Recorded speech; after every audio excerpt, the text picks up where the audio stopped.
This is TW Wrestling Talk here, kicking off first full week of February here. We have we're heading into Raw later tonight, as this is recorded. And we're coming off a pretty decent episode of SmackDown, I want to say. Um, with the exception of the main event that to me felt kind of flat, between Alberto Del Rio and Dolph Ziggler, with unfortunately no cash in, um, where they could have had one. Other than that, it was a pretty decent episode of SmackDown. Um, even the role they had with Alberto Del Rio, waiting out in the parking lot, for Big Show to arrive.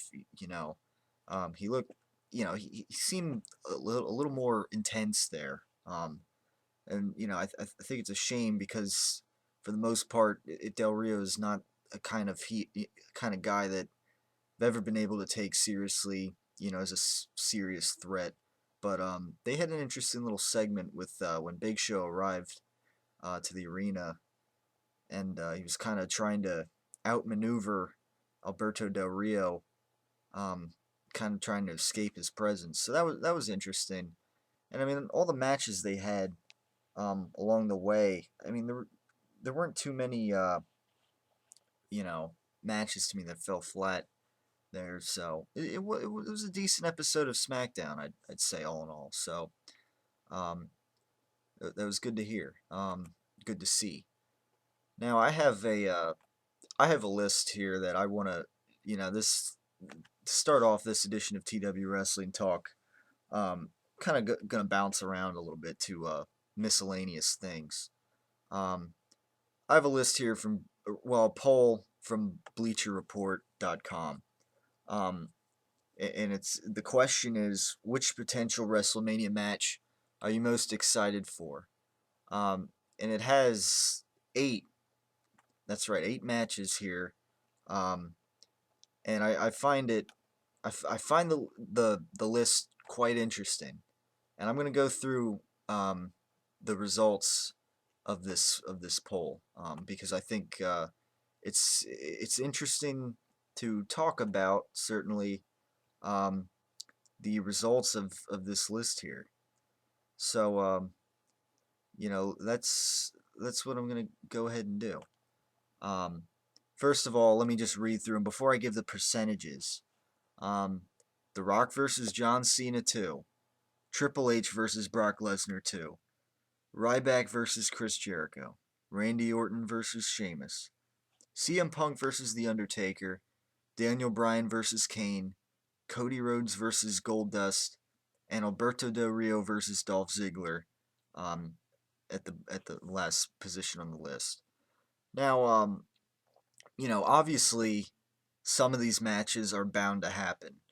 Some of these are, you know, they might be not very likely to happen, not as likely as others. But without further ado, I'm gonna go through the list here. Um, the The Rock versus John Cena 2, 14.1%. Um, Out of vote total, by the way, of about 2,300 people. 14.1. You do the math. Out of eight matches, that's not very impressive. That's just above, slightly above, you know, an eighth of the percent. There's eight matches on this list. So that as big of a name as The Rock is, and as big, obviously as popular as John Cena and The Rock both are, this isn't, they're not feeling, people aren't feeling this too much here on Bleacher Report. Um, these random people. So, I find that a little interesting. Furthermore, Triple H versus Brock Lesnar 2, 5.7%. That's pretty darn low. Brock Lesnar, big name. Triple H at this point, he's kind of had a slowly reduced kind of workload. Everybody knows at this point you know, he's one of the big office guys behind WWE right now. So I can see why that is, quite less popular than The Rock versus John Cena too. Um, I wouldn't fault, you know, obviously Brock Lesnar is a big name, but the bottom line here is that's not a match that people want to see. Um, and I think WWE should really this would be a good poll for WWE to see right now. Um, Next, Ryback versus Chris Jericho, 4.2%. Again, this is one of those that is very unlikely to happen. Um, they're both baby faces right now, and I just think they can find a better place for Ryback. I think at WrestleMania, it might be more likely that Chris Jericho ends up facing Dolph Ziggler at WrestleMania to kind of recontinue their feud that they had going. So I don't see that being very likely. 4.2%. Um, I wouldn't quite. Ryback going over a part timer. You know, come and go wrestler Chris Jericho right now. I don't know about that. Chris Jericho's in a stage where he seems to be putting a lot of guys over. Although he might get a win back against Dolph Ziggler, as I said. Randy Orton versus Sheamus, 6.5%. Thus far in the list of the first four, that's the second most popular by, albeit 0.8%. Um, if Orton turns heel, maybe the interest would go up in that, but right now I don't quite know how likely that is to happen unless Orton turns face before WrestleMania. Now here we go. CM Punk versus The Undertaker. How they come up with that? 54% even. That's so. There's seven other options, and this one choice out of the eight gets over half the vote. I find that interesting, and the funny, I voted for that too. Out of these matches given, that would perhaps be the most interesting. But I'd rather see CM Punk. Um, Even though that would on what they list, I would rather see CM Punk face. Um, I'd rather them have a triple threat match. I've said this before, and I'll probably continue to get on WWE's case if it doesn't happen. But CM Punk, if you throw him in there with John Cena and The Rock at WrestleMania, it provides an element of unpredictability in that match. So I'm hoping that that's the direction they'll go. Um, I'm hoping they'll do that, but I'm not very hopeful that they will. That's something we'll have to wait and see. But 54% for that. Then you have Daniel Bryan versus Kane, 5%. Um, it could happen, but I mean, it would be like kind of a mid card match. I think it would, when you would look at it, that would probably be like if you would go down the card, that would at best probably be the fourth most cared about match. Um, Although it could be interesting because it could, if they might start feuding and that could make it more interesting. But at best, 5% understandable at this point. Now Cody Rhodes versus Goldust. This ironically to me had 7.4%. That's the third highest on this list. That's higher than Triple H versus Brock Lesnar too.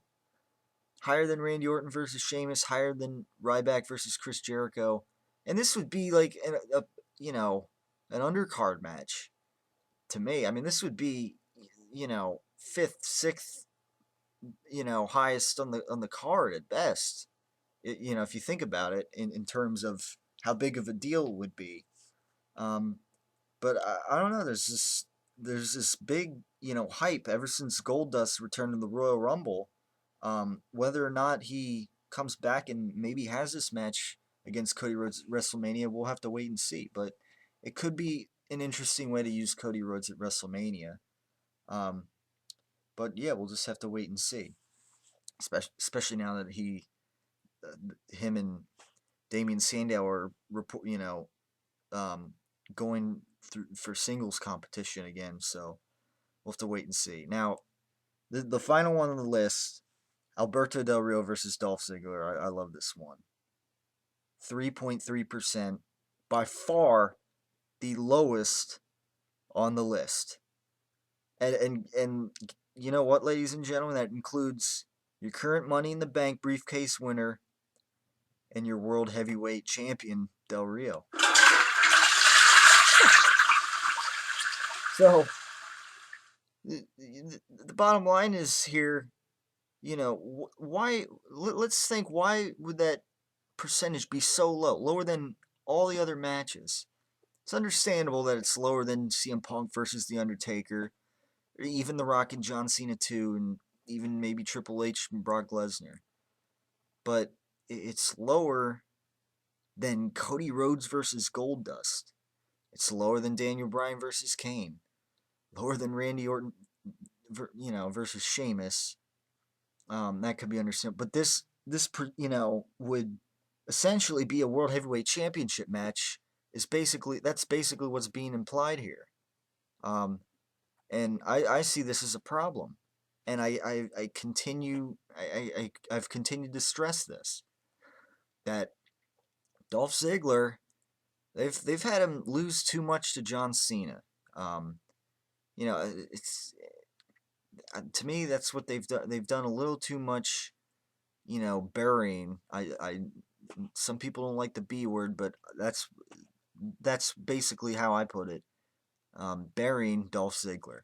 And then Alberto Del Rio, I mean, the past month, I've gone, I've continued to, well, I've tried to, not do, do as much of covering of Alberto Del Rio in the show, and I'm not gonna sit here and rehash, the whole thing with Del Rio time and time again. Um, just to sum up Del Rio, that's that's my summation of Del Rio with just the click of a sound bite here. Um, and I haven't really seen too much to change that. But this this 3.3% in this poll, the lowest on the whole card here of the whole whatever you want to call it, the list, just goes to show you that those two guys are being used improperly. Dolph Ziggler, because they continue to have him lose, and his sidekicks, it's not helping him. And Alberto Del Rio, it's not. That's the guy's never gonna be as big as WWE seems to want to make him. That's the bottom line, and I think that low percentage reflects that. I think the fact that CM Punk versus The Undertaker dominates this poll at 54%, with The Rock and John Cena getting only about a quarter the amount of votes as CM Punk versus The Undertaker. I think that says something. But they could mix something up there, and definitely make that more interesting, because we all know where John Rock versus John Cena 2 would be going. We know where that's going to go if they, allow that match to happen. Triple H versus Brock Lesnar, I think it's the same deal. Triple H get his win back at WrestleMania. I don't want to see it. I mean, I have no disrespect for Triple H, but I just don't want to see him at this year's WrestleMania. I mean, maybe WrestleMania 30, sure, they can have. I mean, that's 30. That'll be a milestone WrestleMania. But this one, I'm just not feeling it with Triple H. But I think, I think where they should go and where they might go is ending up eventually having Brock Lesnar face The Undertaker. I would rather see that, the best pure striker against UFC, who is now known for deadly strikes, which we saw in the past, 10 months. So I think they should go that direction. Um, but right now, just wanted to go through that poll. That makes for interesting discussion right there. And I think it says a lot about, the directions WWE could go here with WrestleMania. And I think they should take good notes on this poll. Um, so, you know, that's the bottom line there. We will move through this edition of TW Wrestling Talk, covering, talking about Raw, what's to come, this first February edition of Monday Night Raw, and whatever else we get to. So thanks for tuning in, and I encourage you to stay tuned for more TW Wrestling Talk to follow.